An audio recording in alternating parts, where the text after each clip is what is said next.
இலங்கை யுத்தத்தின் இறுதியிலே இலங்கையிலே பலவிதமான போர்க்குற்றங்கள் நிகழ்ந்ததாக குற்றச்சாட்டுகள் எழுந்திருக்கின்றன. அது ஒரு நாட்டுக்கு உள்ளே பார்க்க வேண்டிய விடயம் கிடையாது. போர்க்குற்றங்கள் அல்லது சர்வதேச மனிதாபிமான குற்றங்கள் என்று சொல்லுகிற காரியங்கள் சர்வதேச சமூகத்துக்கு அதை குறித்து பொறுப்பொன்று உண்டு. ஆனபடியினால்தான் சர்வதேச சமூகம் இன்றைக்கு இலங்கைக்குள்ளே தன்னுடைய கண்ணோக்கை கொண்டிருக்கிறது. அப்படியான ஒரு குற்றச்சாட்டு வருகிற போது அதை குறித்து விசாரணையாவது நடத்த வேண்டியது முக்கியம்.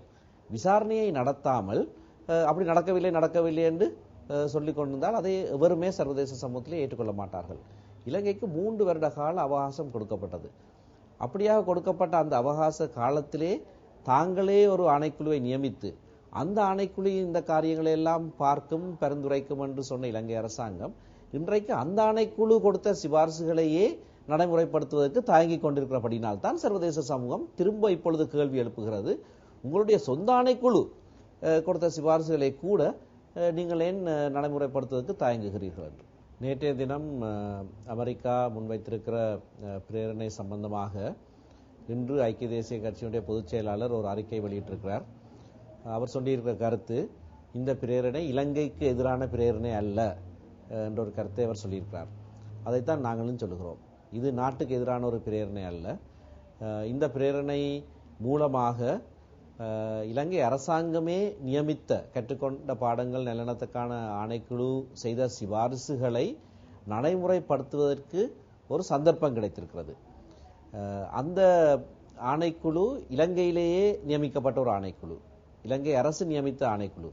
அதிலே பல தவறுகள் இருந்தாலும் கூட அதில் இருக்கக்கூடிய முன்னேற்றகரமான யோசனைகளை நடைமுறைப்படுத்துவதற்கு இது உதவியான ஒரு கருவியாக இருக்கும் என்பதுதான் எங்களுடைய நிலைப்பாடு. ஏனென்றால் இந்த காரியங்களை செய்வதற்கு ஐக்கிய நாடுகள் மனித உரிமை பேரவையினுடைய உதவியும் அவர்களிடத்தில் இருக்கிற பொறிமுறைகளையும் பயன்படுத்துவதற்கும் இந்த பிரேரணையிலே ஒரு பங்கு இருக்கிறது.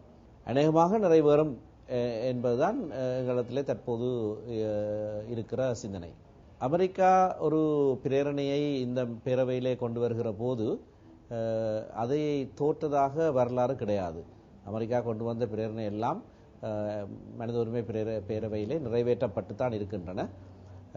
அப்படி நிறைவேற்றப்படாதென்று சந்தேகம் இருந்திருந்தால் அமெரிக்கா அந்த பிரேரணையை கொண்டே வந்திருக்காது.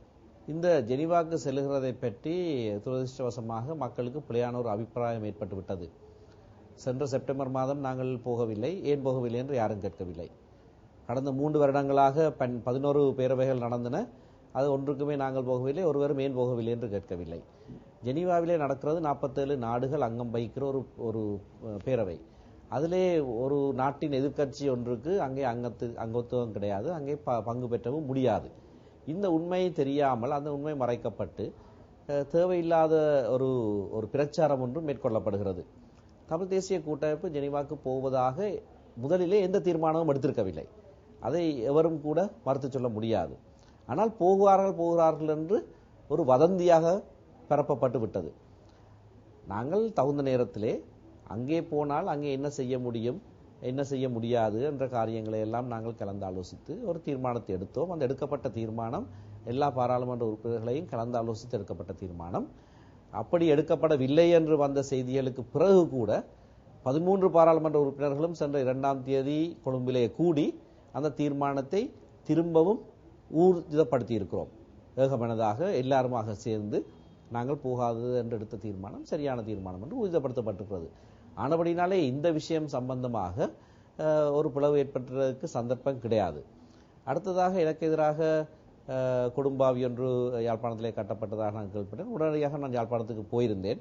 அங்கே எங்களுடைய கட்சி ஆதரவாளர்கள் பல்கலைக்கழக மாணவர் ஒன்றியத்தை கூட சந்தித்து நேரடியாக நாங்கள் பேச்சுவார்த்தை நடத்தினோம். அவர்களுக்கும் காரணங்களை சொன்னோம். நான் மட்டுமல்ல, எங்களுடைய கட்சி பொதுச் செயலாளர் திரு சேனாதிராஜா, எங்களுடைய கிளிநொச்சி பாராளுமன்ற உறுப்பினர் திரு ஸ்ரீதரன், நாங்கள் மூவரும் பல மக்களை சந்தித்து அவர்களுக்கு விளக்கிச் சொன்னோம். அவர்களுக்கு விளங்குகிறது. நாங்கள் போகாமல் இருக்க வேண்டும் என்று எடுத்த தீர்மானம் சரியான தீர்மானம் என்பதை அவர்கள் ஏற்றுக்கொள்கிறார்கள். பல்கலைக்கழக மாணவர் ஒன்றியமும் இப்படியான ஒரு காரியம் பல்கலைக்கழகத்திலே நடந்ததற்கு சம்பந்தமாக எனக்கு தங்களுடைய மனவருத்தத்தையும் தெரிவித்துக் கொண்டார்கள்.